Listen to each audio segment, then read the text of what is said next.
তো হ্যালো বন্ধুরা, তোমরা গিয়ে ফেসবুক আইডিতে বা ফেসবুক পেজে কীভাবে তোমরা লোগো সেট করবে। অনেকে লোগো সেট করতে পারে না, এই জন্য আমি তাদের জন্য ভিডিও বানাচ্ছি বন্ধুরা। ঠিক আছে, যারা সেট করতে পারো না তারা দেখো আমার এই ভিডিওটাকে, আর হেল্পফুল হবে। যারা বানাতে পারো তাদের কথা ছাড়ো, ঠিক আছে, যারা বানাতে পারো না তারা দেখো। তো কীভাবে তোমরা সেট করবে লোগো। প্রথমে তোমার যে লোগো যে আছে, ঠিক আছে, ওইটাতে ক্লিক করবে।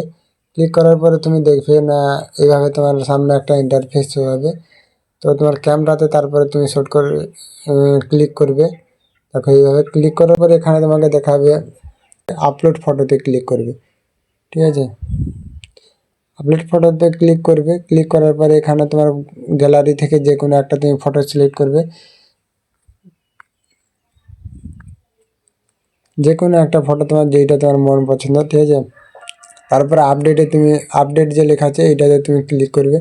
আপডেটে তুমি ক্লিক করা মাত্রই, ঠিক আছে, ক্লিক করলে তোমার সামনে এইভাবে একটা দেখো অটোমেটিক্যালি তোমার সেট হয়ে যাবে। ঠিক আছে, কিছু সময় পরে সেট হয়ে যাবে। দেখো আমার সেট হয়ে গেছে। তো এবারে ব্যাকগ্রাউন্ড যে ফটোটা যাচ্ছে ওইটা কি করে সেট করবে না, ওইটাতে আবার ক্লিক করবে। ক্যামেরাতে ক্লিক করার পরে আপলোড ফটো এইটাতে ক্লিক করবে। ক্লিক করার পরে আবার তুমি স্ক্রল করবে উপরের দিকে। স্ক্রল করার পরে আবার তুমি তোমার যে ফটোটা যে কোনো একটা তোমার ফটো যেটা ভালো লাগে সেইটাতে তুমি ক্লিক করবে। ক্লিক করার পরে আবার আপডেট যে লেখা আছে ওইটাতে ক্লিক করবে। ক্লিক করার মাত্রই কিছু সময়ের মধ্যে তোমার দেখে এটা অটোমেটিক্যালি তোমার চেঞ্জ হয়ে যাবে। তো হ্যালো বন্ধুরা, তোমরা যদি হেল্পফুল হয় তাহলে একটা লাইক করো।